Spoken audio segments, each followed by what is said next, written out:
Bismillahirrahmanirrahim. Assalamualaikum warahmatullahi wabarakatuh.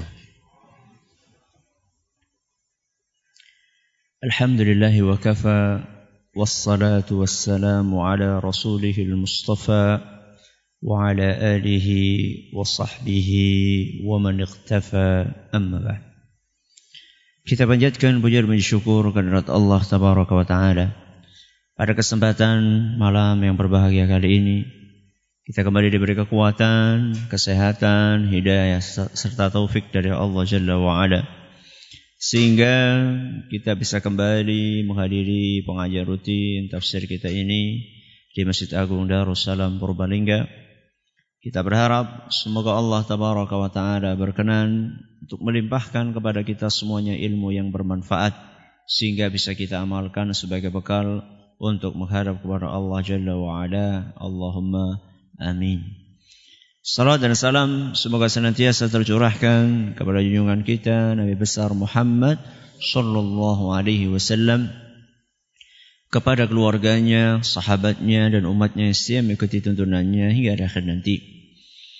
Para hadirin dan hadirat sekalian yang kami hormati, dan juga segenap pendengar Radio Insani 102.2 FM di Purbalingga dan sekitarnya, para pendengar Radio Roja di Jakarta, di Bandung, di Lampung, di Berau, dimanapun Anda berada, Radio Bas FM di Serotigo dan sekitarnya, radio kita di Cirebon dan sekitarnya, Radio Al-Hikmah di Banyuwangi dan sekitarnya, juga para pemirsa Yufi TV yang semoga senantiasa dirahmati oleh Allah Azza wa Jalla. Ayat yang terakhir kita bahas adalah ayat yang keberapa? Ayat yang pertama dari surat Ad-Duha. Sehingga insya Allah malam hari ini, karena materi yang panjang, kita akan langsung memasuki tafsir ayat yang kedua. Jadi surat Ad-Duha, kalau ayat yang pertama bunyinya Wad-Duha, ayat yang kedua bunyinya Wal-Laili idza saja. Wad-Duha kemarin sudah kita sampaikan artinya adalah demi waktu duha. Berarti Allah bersumpah dengan waktu duha. Dan kemarin kita sampaikan bahwa kalau Allah sudah bersumpah dengan salah satu di antara makhluknya, berarti itu adalah isyarat bahwa makhluk itu punya keistimewaan. Ayat yang kedua juga masih sumpah. Dan juga masih dengan salah satu di antara makhluk Allah Azza wa Jalla. Wal-laili, demi malam. Demi malam. Idza saja, ketika malam itu sudah saja. Saja di sini bahasa Arab ya. Nah, ini yang saya maksud sekarang adalah bahasa Arab. Ya, saja di sini maksudnya adalah Arab. Para ulama kita berbeda pendapat ketika menafsirkan arti dari kata saja. Sekurang-kurangnya ada 5 pendapat di dalam menafsirkan satu kata ini, yaitu kata saja. Dan pendapat yang dipilih oleh pakar tersohor tafsir Imam At-Tabari adalah pendapat yang mengatakan bahwa saja artinya adalah sunyi dan hening. Jadi wal-laili idza saja artinya adalah demi malam ketika sudah hening. Demi malam ketika sudah sunyi. Timbul pertanyaan, sunyinya kapan? Bukankah malam itu identik dengan kesunyian, sedangkan siang identik dengan keramaian? Maksudnya malam ketika sunyi itu kapan? Kadang-kadang kalau diterapkan jam malam itu habis isya sudah sunyi. Dan kadang-kadang di Jakarta enggak sunyi-sunyi. Ya, bukan kadang-kadang, malah setiap malam. Loh, terus gimana? Kapan sunyinya? Yang jadi ukuran sunyi itu gimana? Para ulama kita sudah menjelaskan. Ukuran sunyi itu adalah ketika kegelapan malam sampai puncaknya. Jadi peteng-petengnya bengi. Kapan itu? Gelap-gelapnya malam. Bukankah malam itu gelap? Pol-polnya gelapnya malam kapan? Ketika bulan sudah tenggelam. Kapan? Ayo sing pada dodolan nang pasar jam 1 sepratangi. Ketika sudah lewat setengah malam. Ketika sudah lewat setengah malam. Saat itulah biasanya bulan sudah tenggelam. Kalau bulan sudah tenggelam, maka saat itu bumi yang awalnya ada cahaya rembulan sehingga agak terang, saat itu sudah semakin gelap gulita. Itulah maksud wal-laili idza saja. Demi waktu malam, ketika malam itu sudah mulai tenang, hening. Kapan hening? Ketika sudah lewat setengah malam. Jadi sudah kita sampaikan, kalau Allah bersumpah dengan sesuatu berarti sesuatu itu istimewa. Pertanyaannya, apa sih keistimewaan malam ketika sudah sunyi?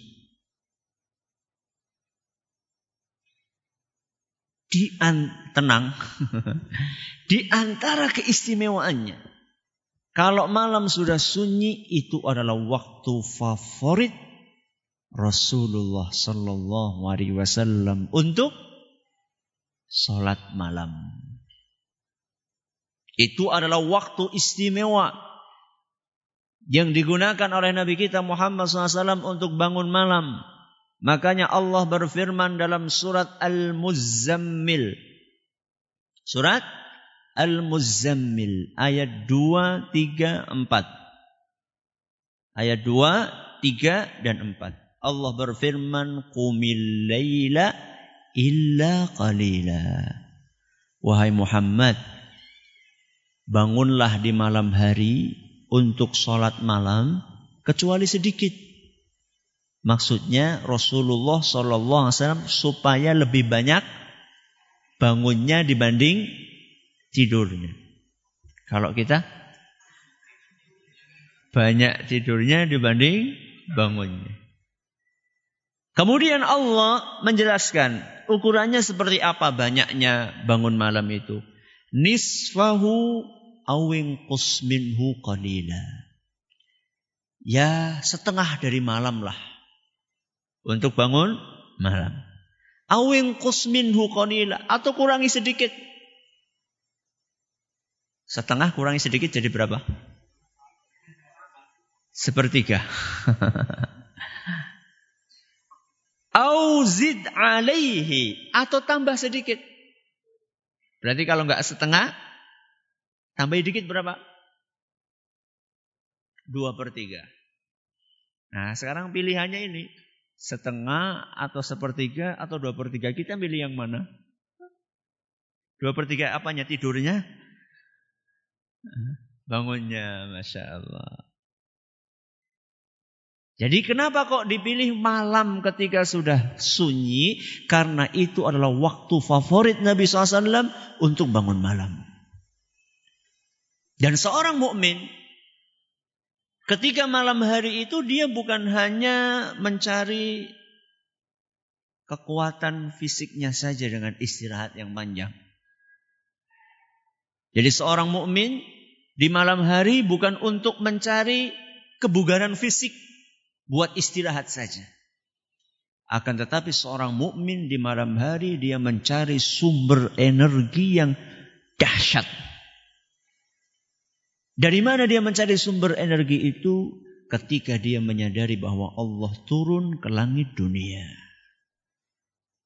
Di dalam sebuah hadis yang diriwayatkan oleh Imam Bukhari dan Muslim, Nabi kita sallallahu alaihi wasallam bersabda, yanzilu rabbuna kulla lailatin ila as-sama'id dunya hina yabqa thuluthul lailil akhir. setiap malam ketika tersisa 1/3 malam yang terakhir, Allah Subhanahu wa ta'ala turun ke langit dunia. Untuk apa Allah Subhanahu wa ta'ala turun? Untuk ngajak kita. Ngajak untuk apa? Fayaqulu, Allah berfirman, man yad'uni fa astajibalah. Ayo, siapa yang mau berdoa, aku akan kabulkan.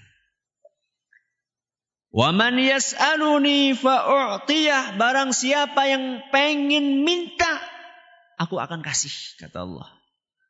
Wa man yastaghfiruni fa aghfiralah. Barang siapa yang minta ampun, beristighfar, aku akan ampuni. Ini janji dari siapa? Dari Allah Subhanahu wa ta'ala. Makanya orang-orang yang beriman menjadikan malam-malam seperti itu sebagai sarana untuk mengumpulkan energi. Untuk mengumpulkan kekuatan demi menghadapi keesokan harinya. Itu orang yang beriman loh. Ya. Kalau orang yang tidak beriman, bangun malam besoknya KO. Besoknya lemes. Itu kalau orang tidak beriman. Tapi kalau orang beriman, semakin lama bangun, besoknya semakin bugar. Berarti ya nyongnya esiato ya. Iya pancen. Ya, ini memang kita ini lagi sarana. Bukan berarti yang ngomong itu sudah, belum. Sama saja, saya itu ngomong kayak gini itu lagi ngecas diri sendiri. Dan juga untuk jamaah sekalian. Ya. Ustaz, kok rasanya sulit Ustaz bangun malam? Nah, kalau ada yang sulit, maka biasanya ada penghalangnya. Siapa penghalangnya? Siapa lagi? Kalau bukan setan.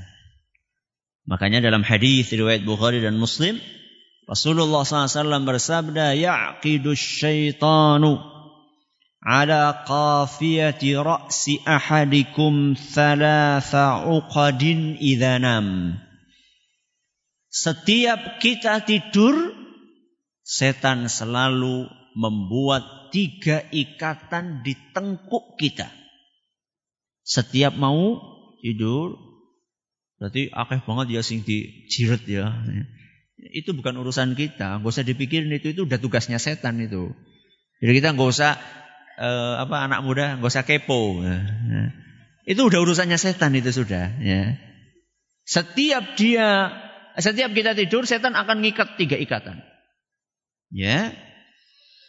Bikulli 'uqdatin yadhribu 'alaika lailan tawilan. Setiap dia mengikat, dia pukul itu ikatan, kemudian dia katakan malam masih panjang. Gitu kan ya? Padahal subuh jam 4. Subuh jam 4. Kadang-kadang kita bangun jam 3:30. Lah, maneman. Tinggal apa? Setengah jam. Itulah.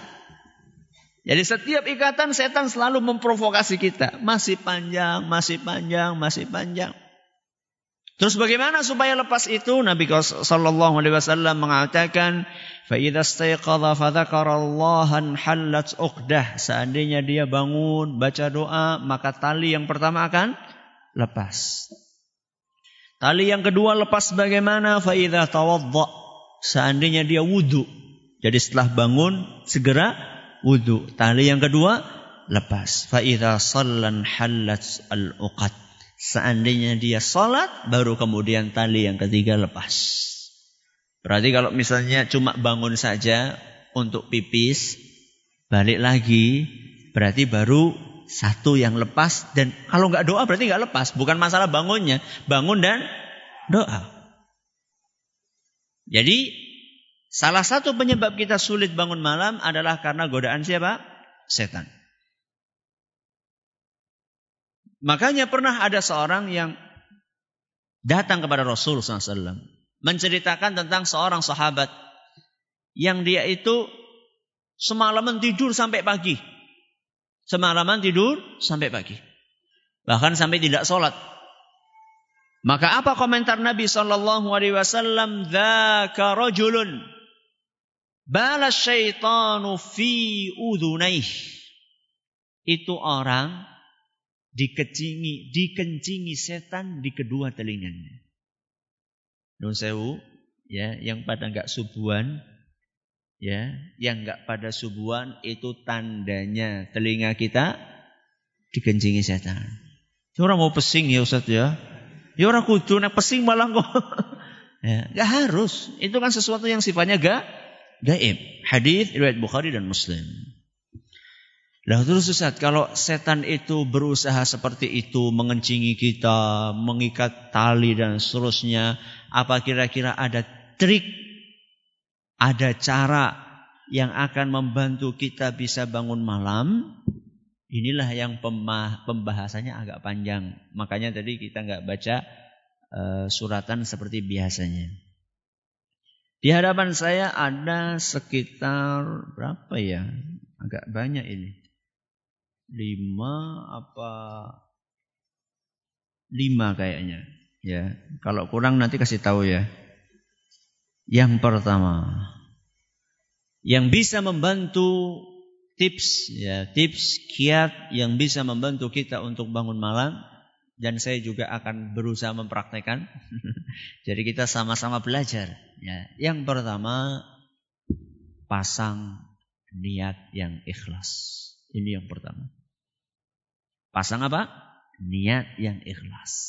Mencari ridho Allah Subhanahu wa taala bukan karena kepentingan-kepentingan yang lainnya.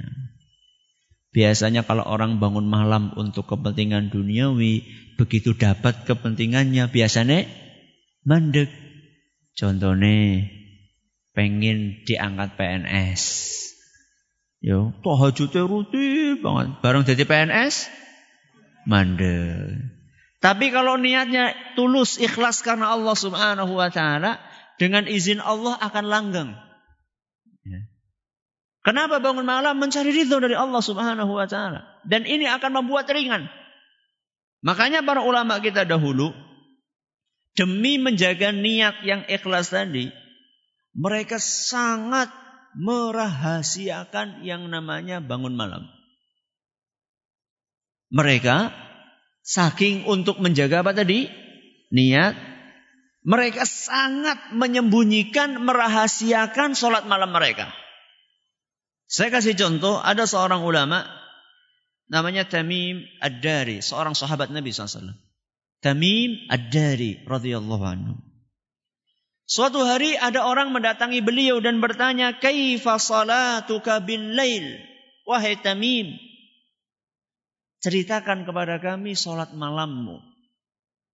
Ceritakan kepada kami salat malammu. Faghadiba ghadaban syadida. Beliau marah besar. Ditanya tentang salat malamnya, Pak, marah besar. Kalau kita kan mungkin kemudian salat, aku nak salat mungkin gue, Masya Allah, jam 1 wis tangi. Ya suwe wis kawit pira, wis kawit nom aku wis tahajud. Tamim marah. Ketika ditanya bagaimana, coba ceritakan bagaimana salatmu, marah dia. Tsumma qala, kemudian beliau mengatakan, wallahi, demi Allah, la rak'atun usalliha fi jawfil laili fi sirr ahabu ilayya min an usalliyal laila kullahu thumma aqussuhu 'alan nas. Kata beliau, 1 rakaat salat malam yang aku kerjakan secara rahasia, 1 rakaat salat malam yang aku kerjakan secara rahasia, lebih aku sukai dibanding sholat malam semalam suntuk kemudian aku ceritakan sama orang lain. Apa kata beliau? 1 rakaat sholat malam yang saya rahasiakan, gak ada yang tahu, lebih aku sukai dibandingkan semalam suntuk bangun tapi paginya apa? Cerita-cerita sama orang lain. Sahabat Nabi SAW. Tamim Ad-Dari. Ulama yang lainnya, Ayyub As-Sikhtiyani. Ayyub As-Sikhtiyani. Yaqumul layla kullahu. Beliau itu biasa bangun malam semalam suntuk. Fa idza qarubal fajru raja'a fattaja'a fi firashihi. Kalau hampir subuh, jadi habis Isya, orang-orang pada pulang, dia di masjid salat malam. Fa idza qarubal fajru raja'a. Kalau sudah hampir subuh, beliau pulang. Beliau pulang. Kemudian pura-pura tidur. Pura-pura tidur. Fa idza tala'a as-subhu rafa'a sautahu ka'annahu qad qamatil kasah. Ketika sudah azan subuh, beliau baru mengangkat suaranya kayak baru bangun saat itu. Kepriwe gue? Jangan ngulet apa kepriwe? Seakan-akan itu dia baru bangun. Jadi dia tidak tampakkan. Karena sebagian orang kan nunggoni golek salat tahajud, nunggoni wong pada masjid. Jadi orang lain ke masjid, dia sudah ke masjid duluan. Kelihatan kan? Oh, ini si fulan apa? Oh, berangkatnya gasik. Kalau dia enggak, ketika orang sedang tidur dia sholat. Ketika orang pada berangkat, sebelum mereka berangkat dia pulang. Itu semua dikerjakan demi apa tadi? Menjaga keikhlasan. Maka yang pertama, kiat yang pertama adalah menjaga keikhlasan. Pasang niat yang benar untuk bangun malam. Ini yang pertama. Yang kedua, rasakan kita sedang memenuhi panggilan Allah. Ini yang kedua. Rasakan kita sedang memenuhi panggilan Allah. Di mana Allah memanggil tadi? Ketika kita sampaikan firman Allah Subhanahu wa taala, ketika turun kemana? Langit dunia di sepertiga malam terakhir, Allah mengatakan hal min da'in. Ayo siapa yang mau berdoa? Ayo siapa yang mau minta? Ayo siapa yang mau istighfar? Itu kan kita lagi dipanggil sama Allah Subhanahu wa ta'ala. Ketika kita merasa sedang dipanggil oleh Allah Azza wa Jal, maka kita berusaha untuk memenuhi panggilan tersebut. Lawong dipanggil sama camat saja kita tergopoh-gopoh. Apalagi dipanggil sama bos. Ya. Padahal bos itu ngasih gaji kita berapa? Ngasih berapa? Ya tergantung Ustaz. Ya. Ada yang 5 juta, ada yang 3 juta sebulan. Allah ngasih kita berapa? Berapa? Seluruh organ tubuh kita yang kita gunakan untuk bekerja buat bos kita, itu yang ngasih Allah. Seluruh organ tubuh kita yang kita gunakan untuk bekerja di hadapan bos kita itu, yang ngasih semuanya Allah Subhanahu wa ta'ala. Berarti mana yang seharusnya lebih kita tergopoh-gopoh untuk memenuhi panggilannya? Allah atau bos? Allah. Ini yang kedua. Apa tadi? Merasa bahwa kita bangun malam itu sedang memenuhi panggilannya Allah Subhanahu wa ta'ala. Yang ketiga, hindari maksiat di siang hari. Apa? Hindari maksiat di siang hari. Kok bisa Ustaz? Apa hubungannya antara maksiat dengan bangun malam? Maksiat itu bikin tubuh mata jadi berat. Mata ini yang beratnya cuma berapa? Cuma berapa? Ini loh, kelopak mata ini beratnya berapa ini? Berapa gram? Orang asing tahu nimbang, yo angel Ustaz nimbang. Kira-kira lah. Ya. Berapa gram? 5 gram. Barbel berapa gram? Mana yang biasa nge-gym? Ya. Yang biasa senam apa namanya? Bina rangka apa bina raga? Coba bina raga berapa kilo? 3 kilo, 5 kilo, 10 kilo. Masya Allah kuat. Tapi gak subuhan orang kuat. Cuma buka ini aja gak kuat. Itu adalah karena maksiat. Karena apa? Maksiat. Maka pernah ada seorang ulama ditanya. Ya Aba Sa'id. Wahai Abu Sa'id. Inni abitu mu'afa. Aku ini ketika tidur sehat walafiat. Gak sedang sakit. fisikku lagi bugar. Segar, bugar, enggak ada masalah fisik saya. Wa uhibbu qiyamal lail, aku sudah niat pengen bangun malam. Wa u'iddu tahuri, sudah aku siapkan untuk wuduku. Kalau dahulu kan orang mau wudu itu nyiapin air di mana? Di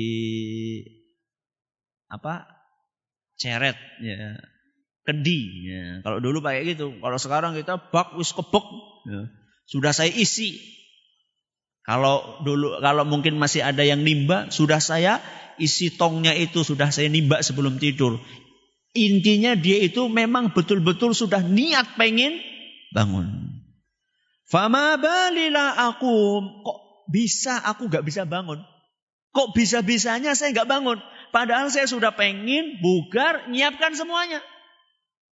Apa jawaban dari ulama tersebut? Qayyadatka dzunubuka.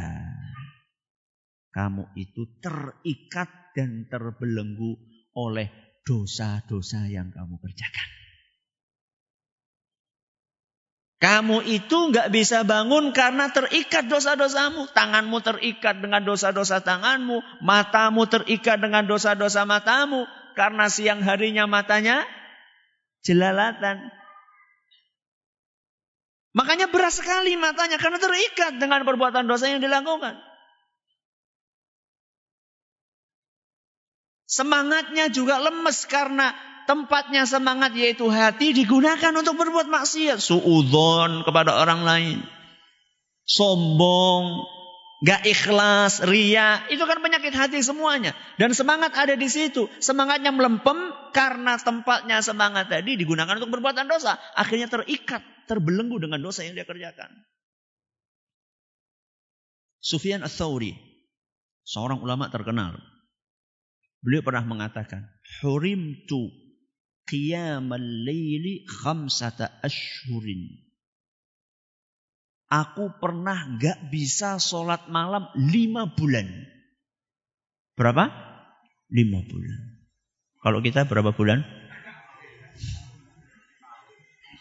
Aku pernah gak bisa bangun malam 5 bulan bidzambin adznabtuhu. Gara-gara satu dosa yang aku kerjakan. Berapa? 1 dosa. Makanya yang sudah tahunan gak bisa bangun malam. Dia dosanya ya sakit banget. Kemudian ada yang penasaran. Wa madza kadzambu? Wahai Sufyan, apakah satu dosa yang kamu kerjakan itu kok bisa membuat terhalang untuk sholat malam berapa? 5 bulan. Ra'aitu rajulan yabki faqultu fi nafsi hadza mura'in. Dosa itu adalah pernah suatu hari aku ngelihat ada orang nangis.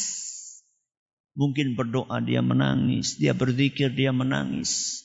Kemudian aku bergumam di hatiku, tuh orang lagi pamer. Alias suudzon. Dosa. Ya.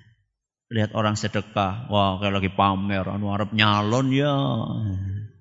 Suudzon. Ya. Gara-gara satu suudzon itu saya gak bisa sholat malam 5 bulan. Ada lagi Ustaz? Oh ada. Ya. Contoh-contoh yang lain. Sebagian ulama salaf.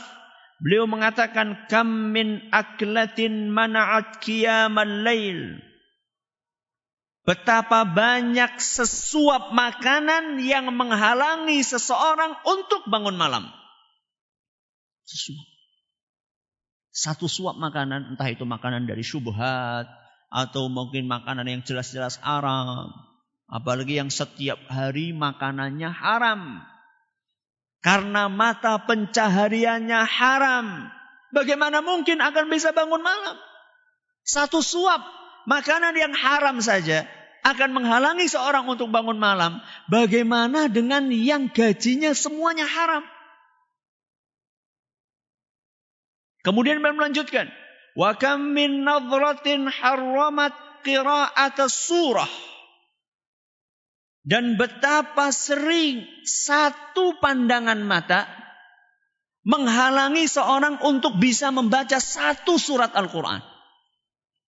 Nun sewu, yang baca Al-Quran berat banget. Nembe seayat, rong ayat wis ngantuk. Mungkin itu sumbernya di situ.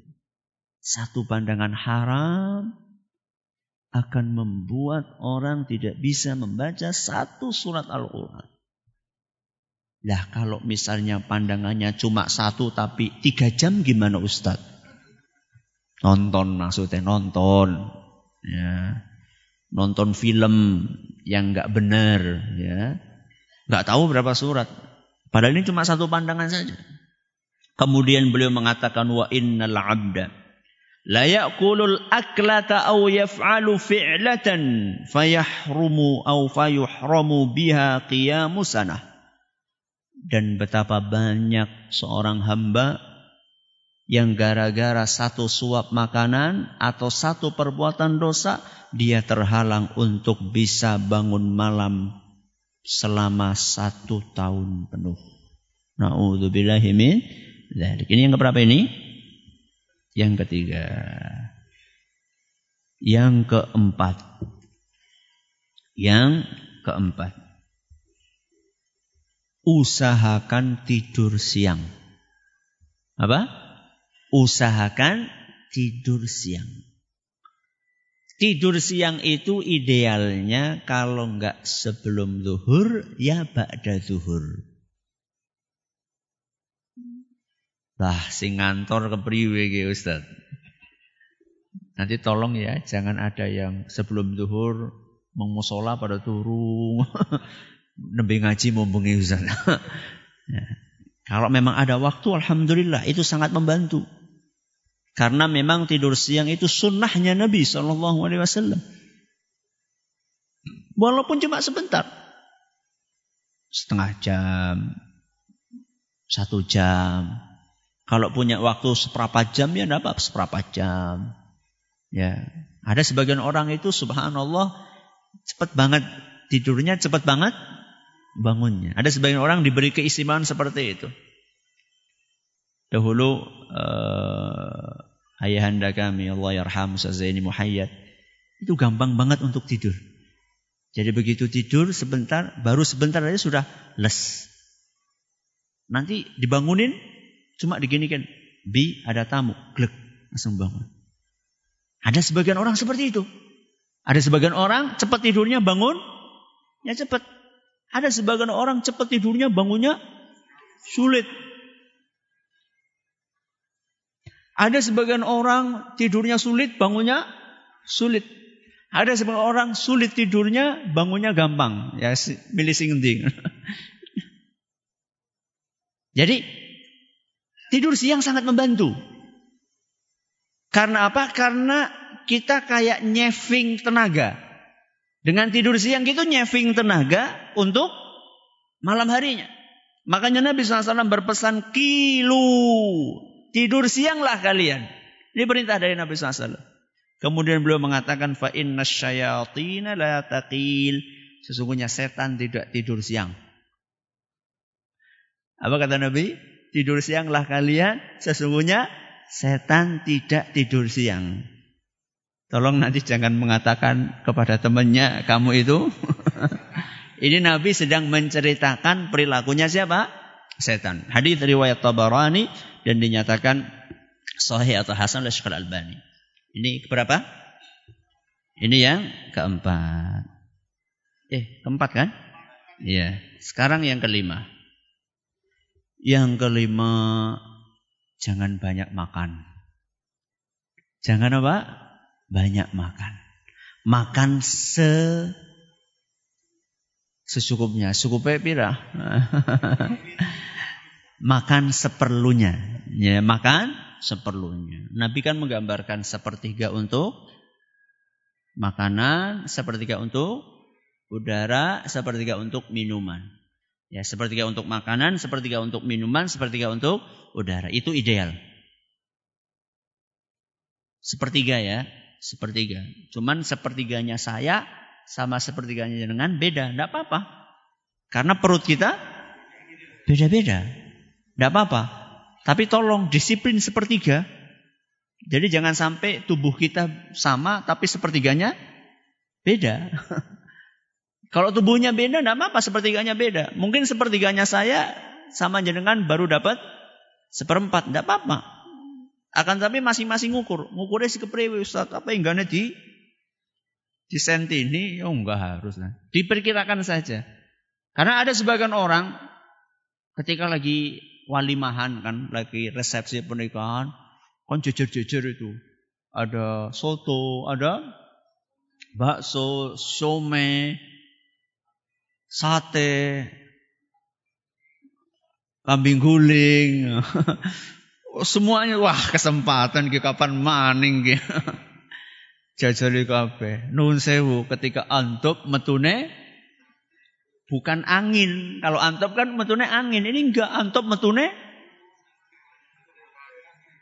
nasi yang belum terkunyah dengan baik ya. Itu berarti sudah lewat dari sepertiga itu, ya. Kenapa? Karena memang bikin berat. Makanya Sufyan Ats-Tsauri beliau mengatakan, "Alaikum biqillatil akli tamliku qiyamal laili." Hendaklah kalian menyedikitkan makan, niscaya kalian menguasai bangun malam. Artinya bangun malam bisa kalian kuasai kalau kalian makannya tidak banyak. Ya terutama malam-malam lah. Terutamanya malam-malam. Dan secara kesehatan juga mendukung kok. Ya makanya ada sebagian buku-buku kesehatan yang saya baca. Ya paling tidak kalau 1 jam atau 2 jam sebelum tidur itu sudah makan. Makanya Masya Allah kalau pada maghrib makan atau sebelum maghrib makan. Habis isya sudah. Ada sebagian orang ya insya Allah saat saya pada maghrib makannya sebelum maghrib. Tapi habis itu ngemil terus ya pada baik. Maksudnya makanan berat sudah, stop. Nanti insya Allah akan lebih mudah. Ini yang keberapa? Ini yang kelima. Yang keenam, mempraktekkan adab tidur. Yang keenam, mempraktekkan apa? Adab tidur. Dan ini banyak adab tidur ya. Adab tidur banyak. Mulai yang pertama wudu. Yang pertama wudu. Nabi SAW berpesan, "Idza ataita majja'aka fatawadda' wudhu'aka lis-shalah." Kalau kamu beranjak ke tempat tidurmu alias akan tidur, maka wudulah seperti wudumu kalau mau sholat. Berarti ini sebenarnya penegasan dari Nabi SAW bahwa wudunya itu wudu beneran. Kalau dahulu guru kita, ibu kita, mbah kita ajak kelalen naik arep bubuk, wijik, cuci tangan, cuci kaki. Tanggung teman, sisan baik, wudu. Sunnah Nabi SAW. Ya. Orang tidur dalam keadaan suci itu dicontohkan sama Rasulullah SAW. Angkat tangan yang tadi malam tidurnya pakai wudu. Takut riak ya. Ya coba praktekkan nanti habis ini kalau mau tidur apa? Wudu dulu. Beda rasanya. Udah wudu, kemudian baca doa yang diajarkan oleh Rasulullah SAW. Pernah kita sampaikan dulu ketika tafsir surat An-Nas. Berapa tahun ya? 4 tahun yang lalu. Ya. Adab di antara adab tidur adalah menggabungkan 2 telapak tangan yang biasa dengerin radio Insani. Moga-moga apal ya. Setiap mau tidur biasanya disetelkan itu adab mau tidur. Letakkan kedua telapak tanganmu di depan mulutmu. Kemudian apa? Tiupkanlah angin dari mulutmu ke tanganmu. Kemudian engkau baca surat Al-Ikhlas, surat Al-Falaq, surat An-Nas masing-masing 1 kali. Lalu apa? Usapkan ke seluruh tubuhmu yang bisa engkau jangkau. Ya, mulai dari muka, kemudian kepala, bagian depan sampai ke bawah, baru kemudian bagian belakang. Ulangi ini berapa kali? 3 kali. Ini disiplin ini yang kadang-kadang sulit. Ya, mungkin habis ini, wah Ustaz praktek insya Allah. Alhamdulillah. Lumayan, oleh sewengi. Tapi kalau bisa besoknya lagi. Cuma disiplin itu nggak gampang. Ya. Padahal ini berpahala. Ya. Biasanya orang kalau sudah ngantuk itu blek. Ya. Saking ngantuk, walaupun ngantuk bagaimanapun usahakan latihan. Ya. Dan kadang-kadang kalau misalnya kita takut, mungkin kadang ada sebagian orang nggak bisa tidur kecuali sambil baca. Tahu-tahu nanti sudah tertidur. Kalau bisa, ya sudah sebelum baca enggak apa-apa. Baca doa itu dulu, khawatirnya nanti enggak sempat baca doa. Sudah. Setelah baca zikir-zikir tadi, kemudian ada ayat kursi, kemudian ada bismika Allahumma ahya wa amut atau amut wa ahya. Setelah itu semuanya masih belum tidur juga, baca subhanallah 33, alhamdulillah 33, Allahu akbar 34. Masih kuat baca surat Al-Mulk. Benar ini adab tidur sebelum tidur itu banyak. Ya. Kalau sudah ngantuk ya tidur. Minimal tadi. Ya kalau anak kecil minimal baca bismika Allahumma amutu wahya. Itu aja enggak baca. Apalagi baca-baca yang panjang-panjang tadi. Ya. Sudah. Setelah itu kemudian mengatur posisi tidur.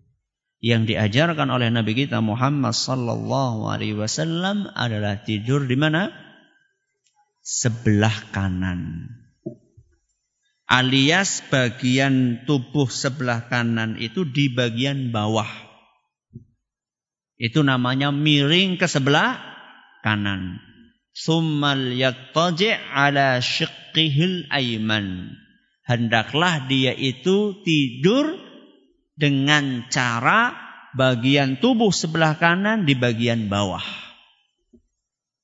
Kalau bisa, tangannya itu dijadikan sebagai bantal.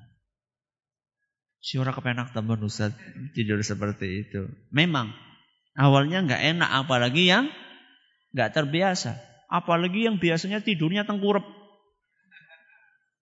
Dan itu adalah tidur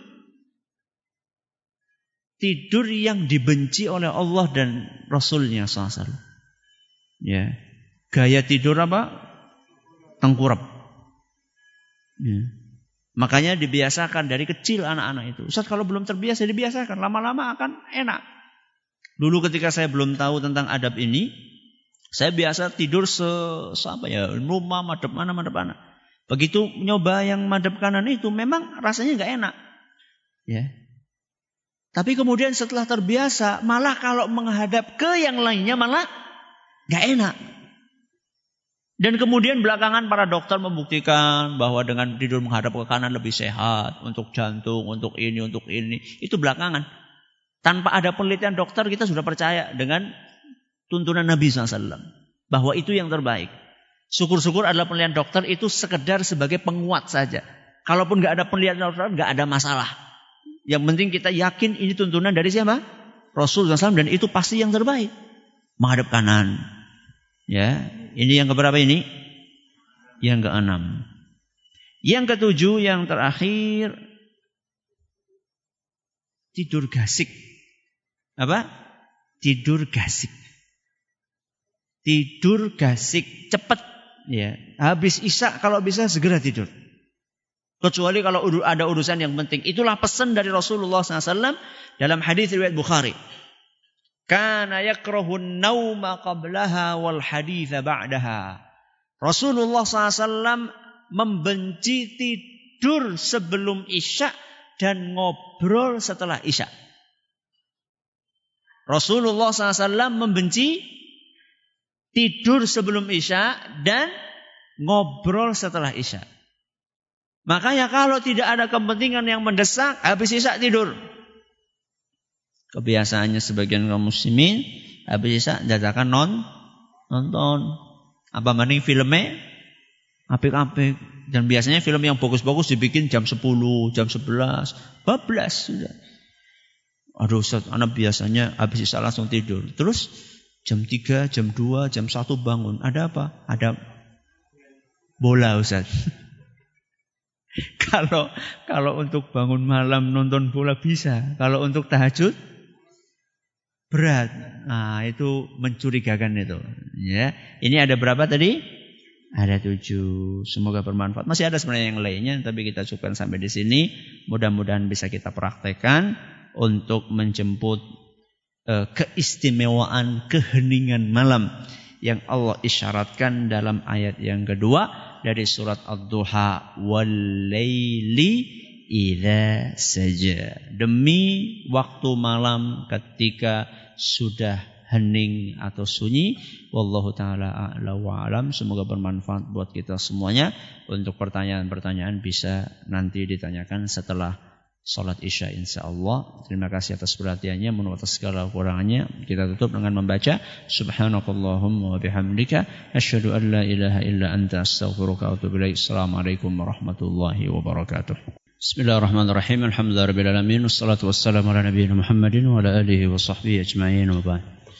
Kita bacakan beberapa pertanyaan yang mungkin bisa kita baca pada waktu yang singkat ini. Apakah ada batasan yang dicontohkan oleh Nabi SAW dalam mengambil keuntungan berdagang 10%, 20% atau bagaimana? Setahu kami tidak ada batasan. Tidak ada batasan mengambil untung dari dagang mau 100%, tidak apa-apa. Yang penting tidak ada unsur penimbunan. Tidak ada unsur penimbunan. Yang dilarang di dalam agama kita antara lain penimbunan, penipuan, ya ngomongnya beli sekian padahal sekian.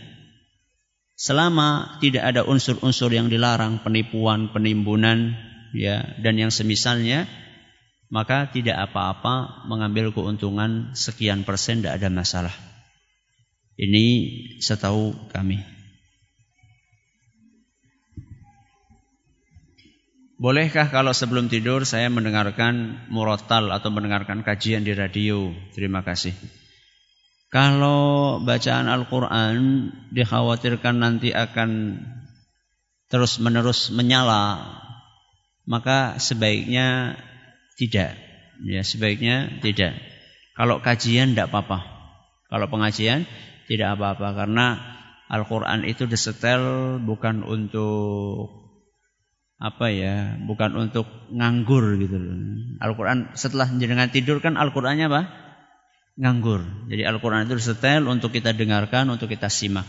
Kecuali kalau ada orang lain di samping kita yang bertugas untuk mematikan, yaitu insyaallah tidak apa-apa.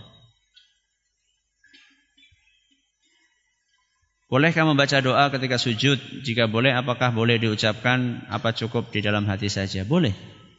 Disunahkan oleh Nabi kita Muhammad SAW. Beliau mengatakan, فَإِذَا وَأَمَّا السُّجُودُ فَأَكْثِرُوا فِيهِ الدُّعَى. Adapun ketika sujud maka perbanyaklah berdoa. Itu anjuran dari Nabi kita Muhammad SAW. Apakah diucapkan atau dalam hati? Diucapkan. Digerakkan bibirnya. Digerakkan bibirnya. Bukan batin. Bukan batin. Ustaz, saya mau tanya, umpamanya saya ngantuk dan rasanya tidak bisa bangun malam, bolehkah saya tahajud dan witir di awal malam sebelum tidur? Tidak ada masalah. Witir sebelum tidur diperbolehkan oleh Nabi kita Muhammad SAW, terutama bagi mereka yang diprediksikan sulit untuk bangun di akhir malam karena kecapean atau yang semisalnya.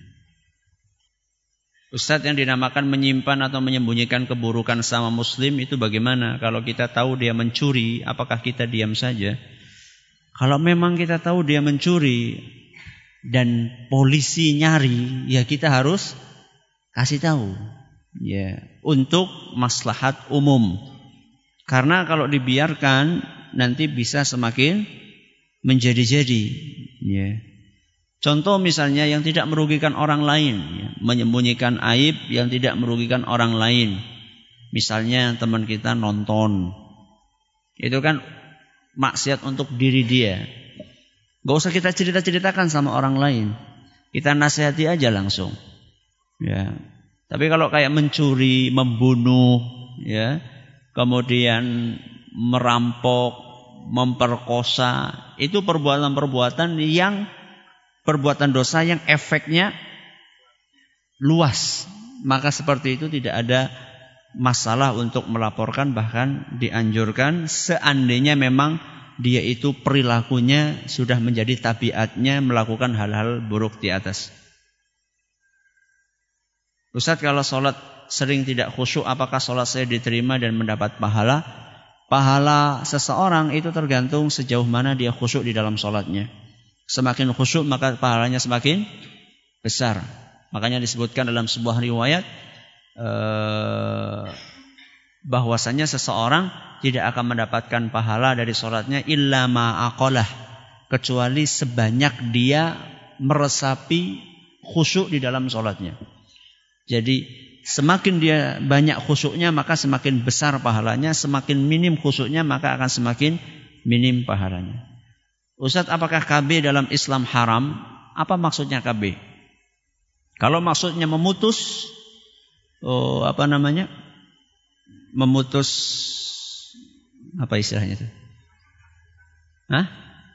Memutus keturunan, ya. Maka tidak dianjurkan di dalam agama kita. Tapi kalau mengatur, KB untuk mengatur tidak ada masalah. Mengatur jarak kelahiran. Karena memang aslinya dalam agama kita itu yang namanya kelahiran anak itu memang diatur. Makanya kalau kita perhatikan ayat-ayat tentang persusuan, itu kan menceritakan berapa tahun? 2 tahun. Berarti kan 2 tahun persusuan, kemudian 9 bulan mengandung. Berarti kan sekitar 3 tahunan kira-kira. Jarak minimalnya ya segitu. Ya kalau memang nggak bisa diatur 3 tahun atau lebih dari itu tidak ada masalah. Yang penting diatur sesuai dengan kemampuan. Kalau memang nggak bisa ngatur kecuali dengan KB tidak ada masalah. Akan tapi dikonsultasikan kepada yang ahlinya mana yang efek negatifnya lebih minim. Karena biasanya alat-alat kontrasepsi itu memiliki efek negatif, entah pil, entah suntik, itu biasanya ada efek negatifnya. Dicari yang efek negatifnya paling kecil, ya, paling kecil. Makmum masbuk ketika imam tahiyat akhir, apakah bacaan makmum tersebut juga tahiyat akhir atau seperti tahiyat awal? Ada perbedaan pendapat di antara para ulama dalam masalah itu. Ada sebagian ulama mengatakan seperti tahiyat awal, ada yang mengatakan seperti tahiyat akhir. Wallahu a'lam. Apakah ada dalil salat sunnah awwabin? Apa yang dimaksud awwabin? Kalau dimaksud salat duha, iya. Kalau yang dimaksud salat duha, iya. Kemarin kita sudah sampaikan salatul awwabina hina tarmadul fisal. Salatnya kaum awwabin adalah ketika anak onta mulai kepanasan, yaitu salat duha di akhir waktunya. Di akhir waktunya itu adalah menjelang waktu zuhur. Itulah yang dimaksud. Kalau itu yang dimaksud, iya, hadisnya sahih. Kalau yang lainnya selain itu saya tidak tahu dalil sahih yang melandasinya. Apa yang mesti kita perbuat jika ketika sholat berjamaah kita mendapati gangguan, semisal ada di sebelah kita anak kecil yang nangis? Apakah kita membatalkan sholat lalu menenangkan sang anak ataukah tetap melanjutkan sholat? Melanjutkan sholat sambil menenangkan. Apa bisa Ustaz? Bisa. Gendong anaknya. Ambil anaknya. Loh, tengah sholat? Iya. Rasulullah SAW mempraktikkan hal itu. Rasulullah SAW dalam Sahih Bukhari disebutkan bahwa kana yusalli, bahwa Nabi SAW sholat sambil gendong cucunya yang bernama Umamah. Fa idza sajada wada'aha, wa idza ketika beliau akan sujud diletakkan itu cucunya. Ketika akan bangkit digendong lagi. Rasulullah SAW mempraktikkan hal itu. Ya. Jadi tidak apa-apa, jangan dibatalkan, jangan dicuekin, tapi juga lanjutkan dan gendong itu anak. Ya, gendong itu anak. Apakah membatalkan sholat jika kita menelan dahak ketika sholat? Wallahu alam. Kalau sudah sampai ke mulut, kalau sudah sampai ke mana? Ke mulut. Sebagian ulama mengatakan membatalkan. Ya, kalau sudah sampai apa? Mulut kemudian ditelan. Kalau baru lewat lewat tenggorokan, semoga tidak apa-apa. Semoga tidak apa-apa. Terus kalau udah terlanjur mulut gimana Ustaz? Makanya sedia sapu tangan atau sedia tisu. Jadi kalau misalnya ada seperti itu, kita masukkan tangan, kita keluarkan, masukkan tisu, kemudian tisunya dimasukkan kemana? Ke sak. Loh, si kepriwe Ustaz? Lagi sholat kayak gue. Loh, Nabi kita Muhammad SAW ketika sholat pernah mukul kala jengking sampai mati. Mukul pakai apa? Pakai sandal. Berapa kali mukulnya? Ya masa sepisan? Ya, itu kondisi-kondisi darurat. Ya, itu kondisi-kondisi darurat. Ya. Kan sulit kalau misalnya masa kita mau ngeludah samping kita gimana? Ya. Apakah bacaan as-salatu khairum minan naum tetap dibaca ketika adzan subuh? Iya. Cuman memang perbedaan pendapat dari para ulama apakah di adzan yang pertama atau adzan yang kedua. Ya, kalau memang tidak ada kecuali satu adzan saja, ya udah dibaca saja as-salatu khairun minan naum. Jadi memang ada sebagian ulama mengatakan di adzan yang pertama. Adzan pertama itu adalah adzan sebelum masuk waktu subuh, sekitar setengah jam sebelum masuk subuh, 1 jam itu adzan pertama. Ada yang mengatakan di adzan yang pertama. Ada yang mengatakan di adzan yang kedua. Ada yang mengatakan di adzan kedua. Adzan kedua itu maksudnya menjelang ketika sudah masuk waktu subuh. Jadi tidak apa-apa. Kalau memang cuma satu adzan, insya Allah tidak apa-apa. Walaupun dibaca di adzan yang kedua. Adakah zikir dan doa tertentu yang dibaca setelah sholat duha yang diajarkan oleh Nabi kita Muhammad SAW? Saya belum menemukan dalil yang melandasi itu. Yang biasanya dibaca adalah Allahumma inna duha'a duha'uka wal baha'a baha'uka wal jamala jamaluka. Saya belum menemukan dalil yang melandasi doa tersebut. Maka kalau saya enggak baca doa itu, ya zikir biasa. Istighfar 3 kali, Allahumma antas salam wa minkas salam. Saya pernah ngaji di TV Roja, Ustaz Yahya, Ustaz Badrus Salam menyampaikan bahwa zaman sahabat katanya ada sahabat yang pernah melihat Dajjal. Maksudnya secara nyata apa manusia tertentu saja yang kebetulan mendapatkan keistimewaan dari Allah. Iya, secara nyata. Melihat Dajjal dalam keadaan apa? Dibelenggu. Ya. Di suatu pulau yang sampai sekarang belum ketahuan pulaunya di mana. Walaupun sudah ada kecanggihan teknologi, ada Google Map, ada apa lagi, sampai sekarang belum ketemu. Dan ada di muka bumi. Ya'juj dan Ma'juj sudah ada sekarang. Sampai sekarang pun teknologi belum bisa menemukan. Jadi yang terlalu mendewakan apa? Teknologi. Ada hal-hal yang tidak bisa terjangkau oleh teknologi.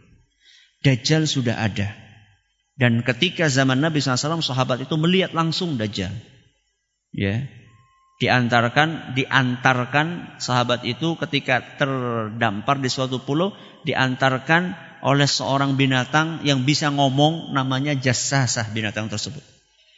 Ya, namanya Jassasah. Kemudian diantarkan melihat Dajjal terbelenggu dengan rantai dari ujung kaki sampai ujung kepalanya. Sudah ada di suatu pulau. Di mana? Wallahu alam. Ya, sahabat tadi cuma mengatakan pernah melihat di suatu pulau, enggak dijelaskan di situ pulaunya apa, dan sahabat itu cerita sama Rasulullah SAW, dan Rasulullah membenarkan itu bukan mimpi, kejadian apa? Nyata. Dan Rasulullah SAW membenarkan bahwa yang kamu lihat itu Dajjal, karena ciri-cirinya persis seperti apa yang disampaikan oleh Rasulullah SAW. Cuman tempatnya di mana enggak tahu, dan enggak usah nyari,